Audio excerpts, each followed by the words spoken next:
And at this time, can you do a roll call? Mr. Reyes Espinosa?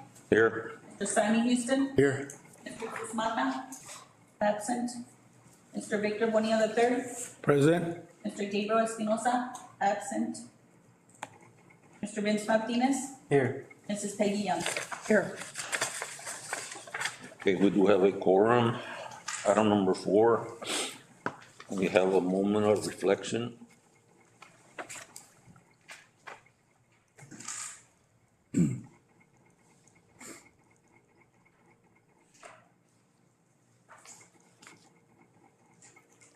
Okay, item number 4, public hearing on report 2023-2024. First report, financial integrity rating system of Texas. And copies for. Yes, there are copies. So at this moment, I'm going to ask Ms. Mirna Estrada to step up to the podium and present our 23-24 first rating report. And you should all have a copy of the presentation that she will be addressing. I think for the audience, I mean, there's some copies outside. Do you wanna? Copies of the agendas, but not of the PowerPoint. Yeah, but Good evening, Board of Trustees, Superintendent, community members, and colleagues. Thank you for being here. Truly grateful to be here. Thank you for this opportunity. When I saw the agenda, I said, wow, I'm the first one. I'm the only one here. I'm truly honored to be here. This is my first time, so it's a great honor to be here. You all have copies of the presentation, copies of this one? Yes, ma'am. And also, I have attached one for the indicators, one for each indicators which you have. That only gives you more information on the formulas and numbers, so we can follow on.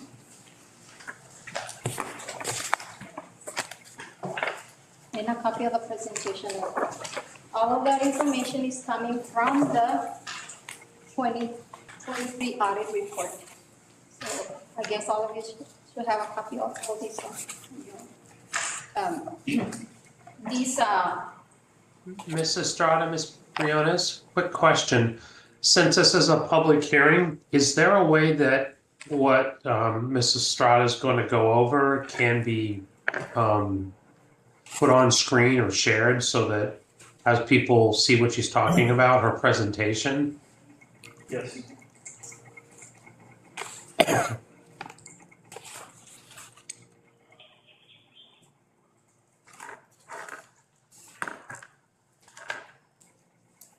I don't have the presentation. I know she has the presentation. So I was just saying that just for the, there we go. Perfect.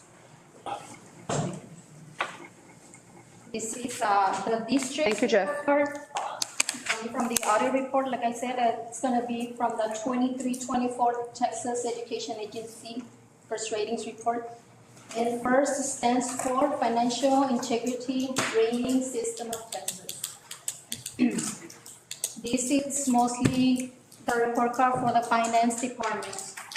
From all the bank reconciliations, grants, drawdowns, teams data, accounts payables, and the payroll department. So, and this is based on the 22-23 financial data.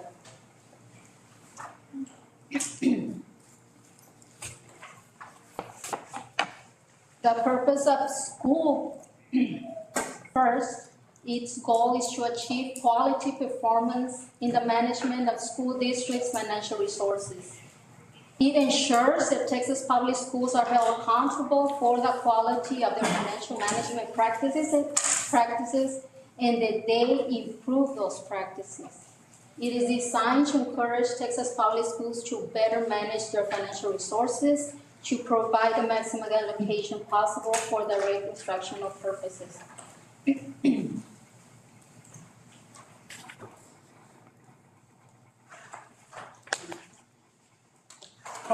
for all of us that were new at this is my first time.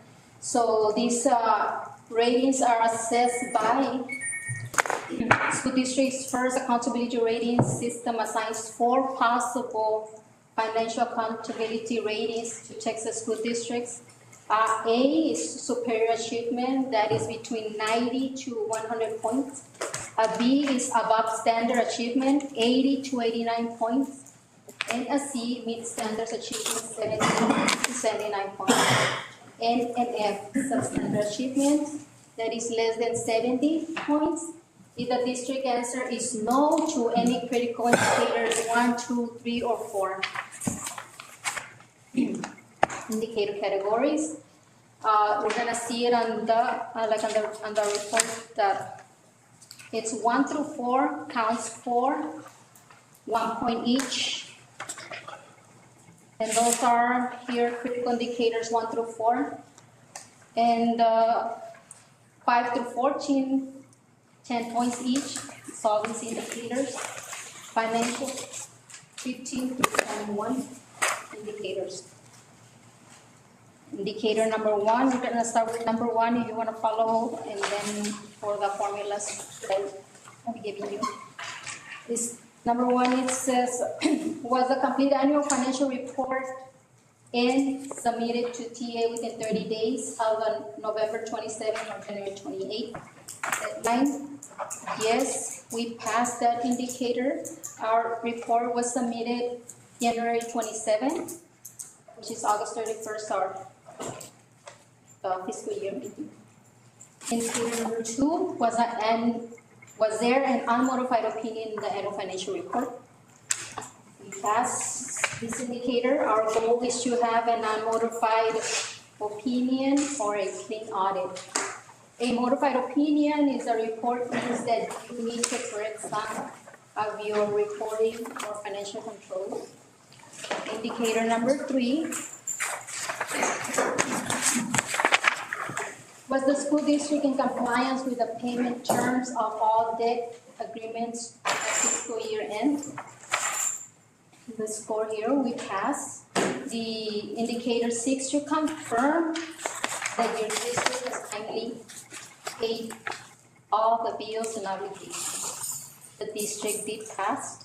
We paid off of our obligations on time. Indicator number 4.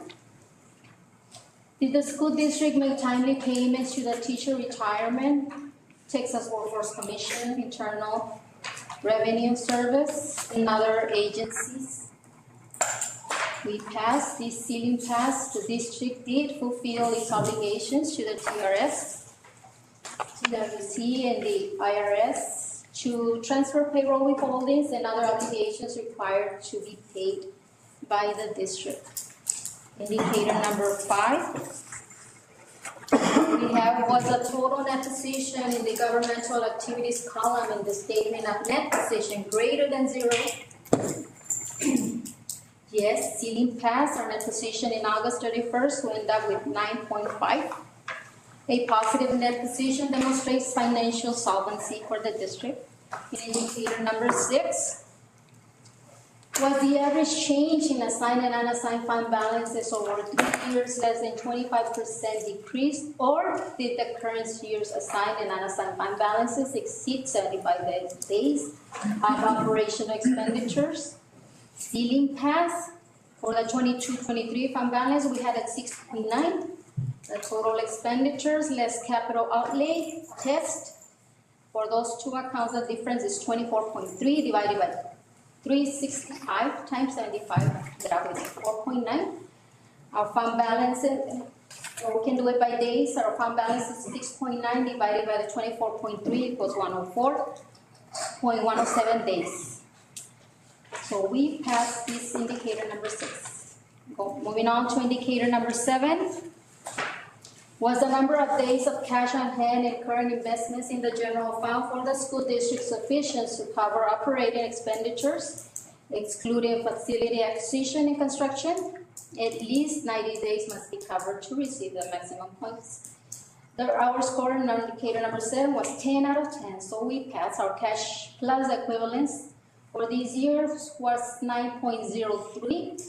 We divided those by the 24.3 equals to 0.3726 times the 365 days, totaling to 135 days. We have the test is 35.98, which is greater than equals to 90, so we passed that indicator.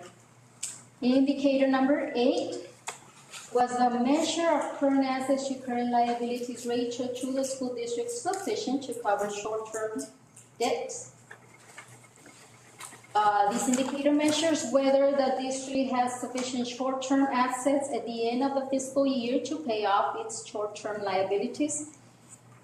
We had a score of 6 out of 10. Our current assets were 17 divided by the current liabilities 9.2 equals to 2.46, the ratio. Indicator number 9. Did the school district's general fund revenue equal or 6 expenditures excluding facilities acquisition and construction? If not, was the school district number of days of cash on hand greater than or equals to 60 days? We had here 135 days, 0.3, greater than equals to 60 days cash on hand, which we passed 10 out of 10 days. Indicator number 10, this indicator is not being evaluated. Number 11, indicator 11, was the ratio of long-term liabilities to total assets for the school district to support long-term solvency. As you know, our long-term liabilities are composed of our bonds. Our total assets are mostly composed of cash in the bank, property taxes receivable, and book value of our real estate holdings such as land and buildings. Our ratio of long-term liabilities to total assets changed from 58.31% to 55.22%, which resulted in no change for this year. We kept the score 10 out of 10. This indicator test is looking for an ideal ratio under 60%, which we have achieved by either increasing assets or decreasing liabilities, most of which are our bonds. Indicator number 12. What is the correlation between future debt requirements and the district assets property value? This indicator asks about the district's ability to make debt, principal, and interest payments.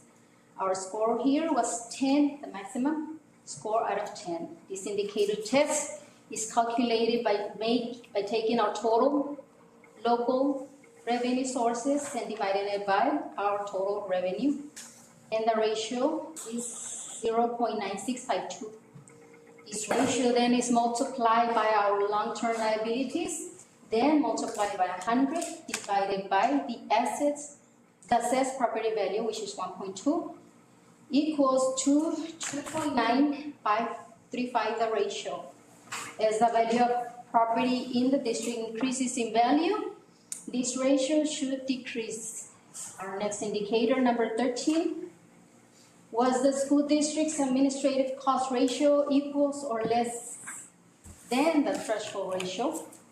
Our score here is 10, maximum is 10.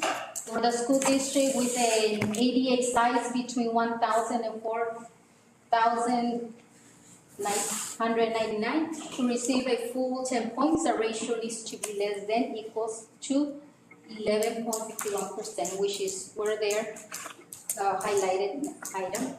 For CCISD, our district administrative cost for 22-23 was 10.599%, down from 11.38%. This ratio resulted in 10 out of 10 points for this indicator number 13. Indicator number 14, did the school district not have a 15% decline in the students' two-step ratio over 3 years? Total enrollment to total staff, maximum score here is 10 out of 10. For the 22-23, our enrollment was 1799. For 2021, 1838. We divided that by 310.68, and 2022, 307.53. The results between those two are divided, and we come up with 0.9693 minus 1.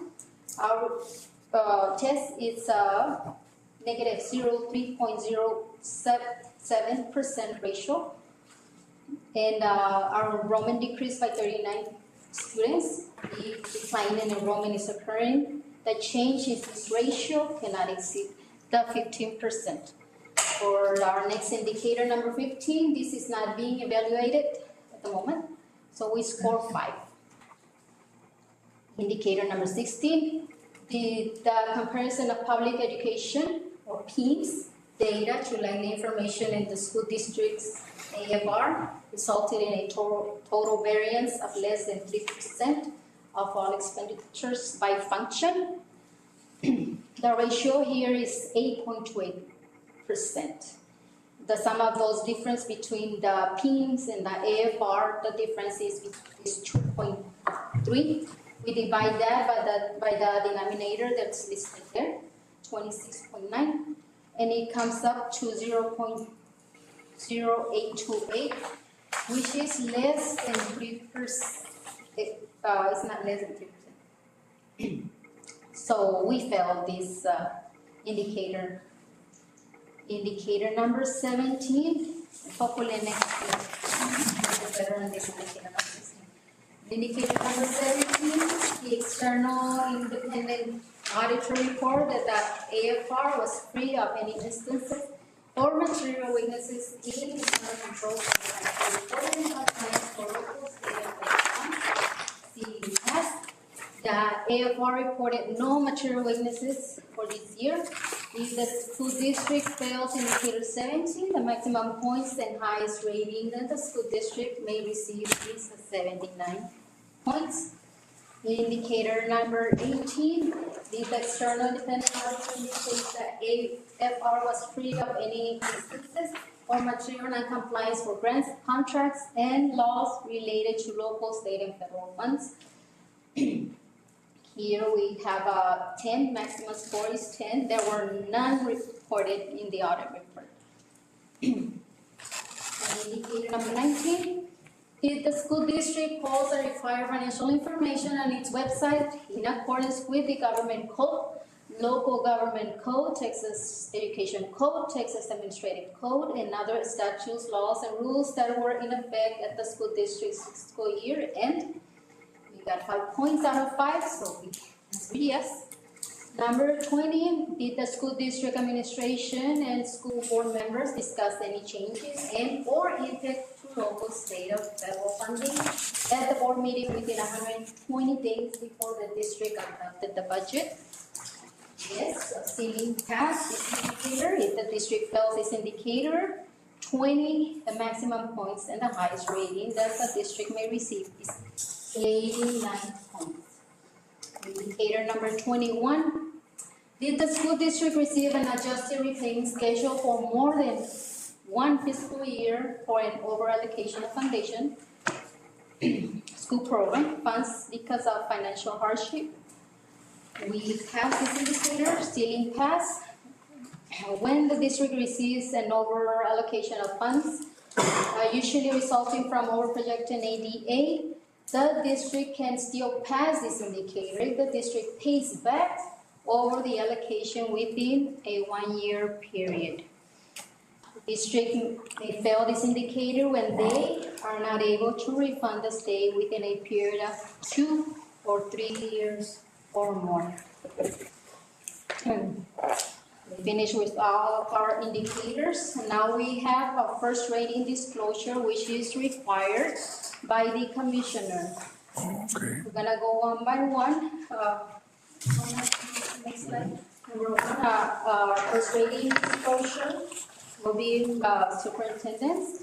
A copy of the superintendent's of the contract can be available at the district website.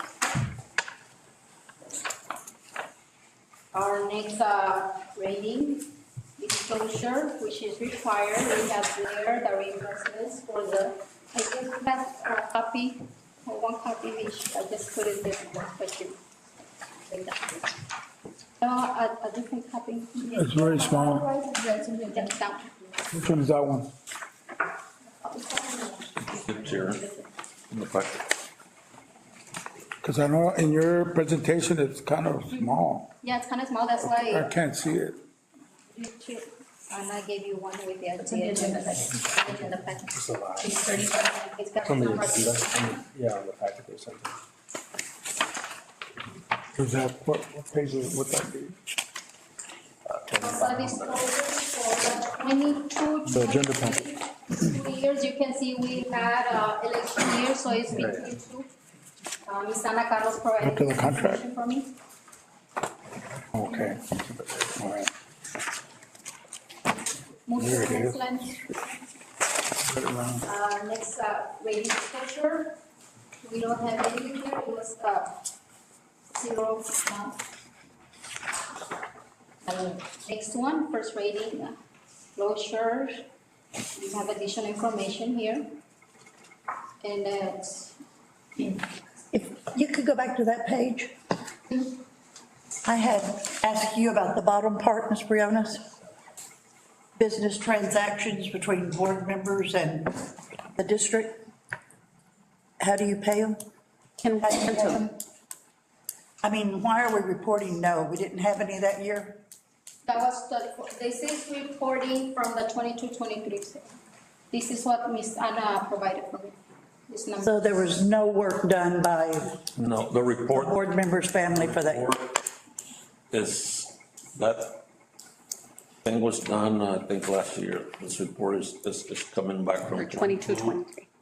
We're getting the data from that. So it probably would appear in next year's report, because this is not the current year.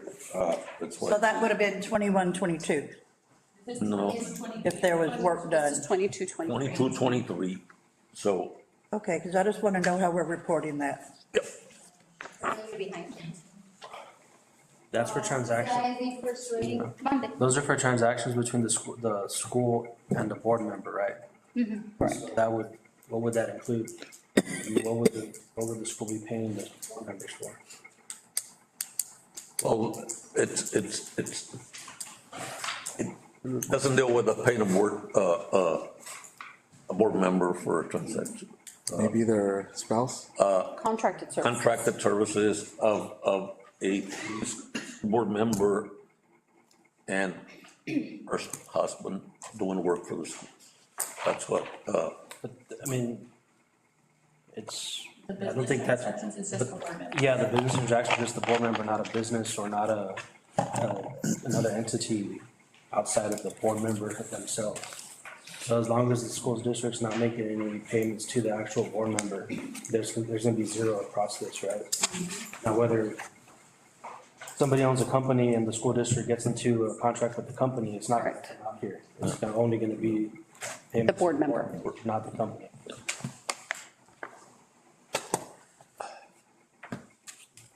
To the end, the CCISD's first rating scales, again, with our A is between 90 and 100 points, B 80 to 89 points, and a C 70 to 79 points, and an F less than 70 points. We'll see. Our score was 89 for the 23-24 ratings, which are based on the 22-23 data. So we got an 89, hopefully next year we'll get a 8. Instead of this really shows that CCISD is accountable not only for student learning, but also for achieving these results cost effectively and efficiently. again, I mean, you want to mention that the data that we used was what year for, All of this data is coming from here. sí, pero The- the year, the data that we got was from 22, 22 to prepare the report for 23, 24. 23, 20. This is the end of my presentation. If you have any questions. Any questions from the board members or the community? I do. You can come up here, if you want to.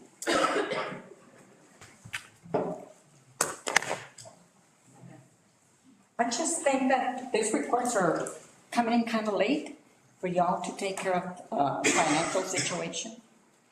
So this is what we follow by TA, it's not that we just ask for it. Because this one is from September 22nd to the 23rd. They have always come like that, they're a year behind, yeah. This report, that's the way that TA sends it to us, this is not, next year we'll probably, como ahorita, the data that was used was, 2022, 23, to do this report. Next year, I mean, it will never be like the current data. But it's coming from TA, I mean, we don't have any control over that. So TA is the one that comes to the audit. They're the All ones. school districts in the state of Texas, when I get this report, I mean, it's the same, dates. It's like they're running behind, we're not getting the current year. Next year, I mean, we'll probably get, for next year, but this is not, like an old report that.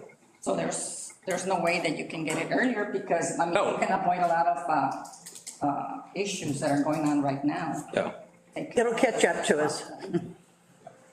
I don't know, this is the way, I mean, and I understand what you're trying to say.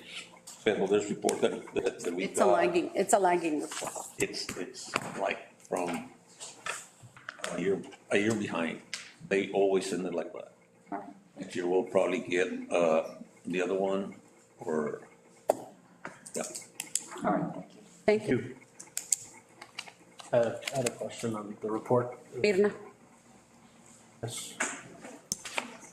I guess on indicator 14 on the slide, it gives a ratio of a negative 0.30%. It's a decrease number. It's a decrease in the students, right?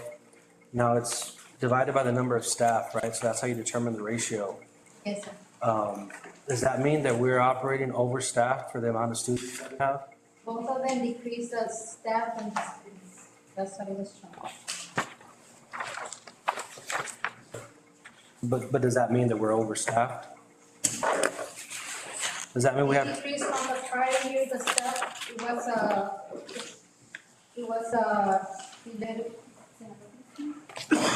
14?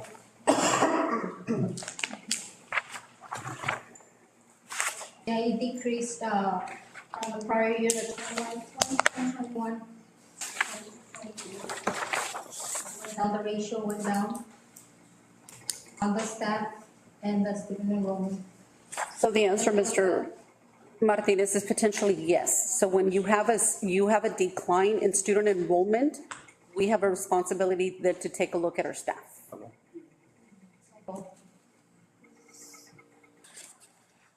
That's what I was getting at. I just wanted to. Yeah, because I mean, there's gonna be years, I mean, not only in our district, I mean, have kids live in the district.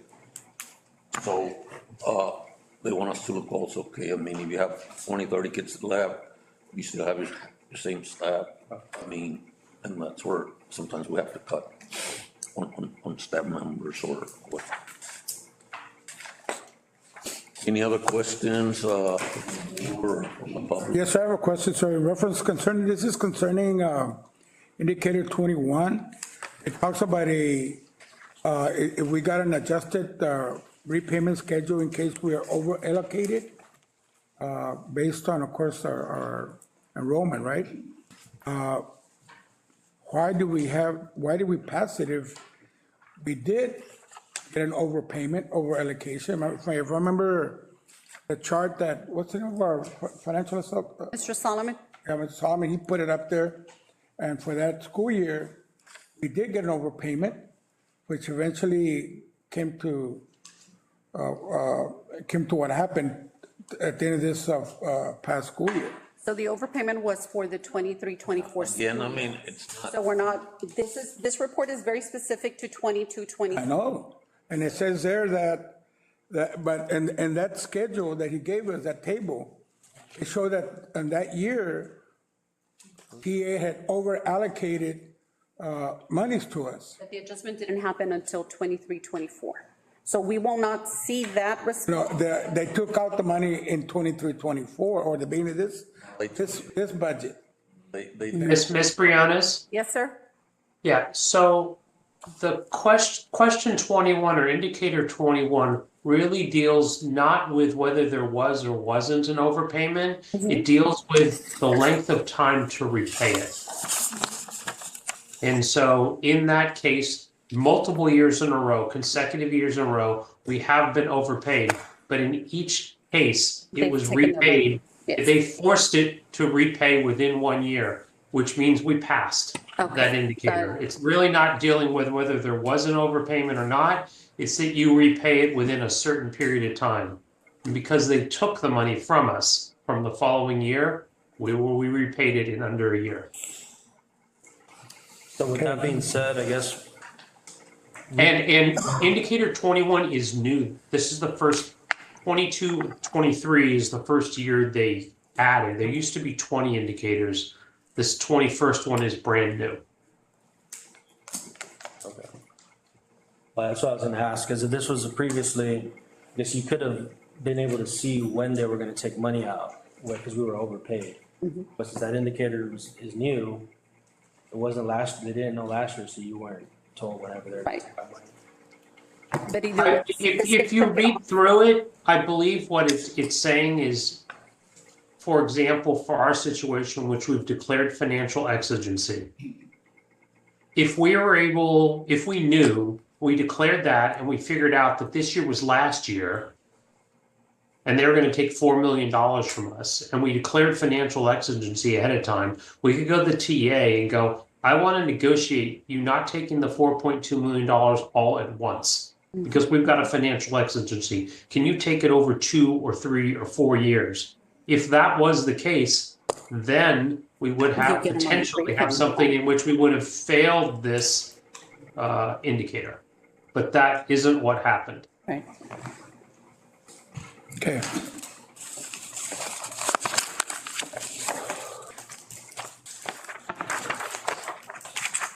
Any other questions, community? The board members? Can I get a copy of that audit? Yes. Okay, we don't have anything. Next thing is adjournment. After we adjourn, I mean, I need to poll the board members to see when we can evaluate the superintendent. So, but I want to adjourn the mini. Do I have a motion to adjourn? Motion. Motion by Sammy Easton. Do I have a second? Oh, second. Second by Mr. Bonilla. Questions, concerns? All in favor? Aye. Motion passes. Recording stopped. Right, pick them in before we go, and this is for the board.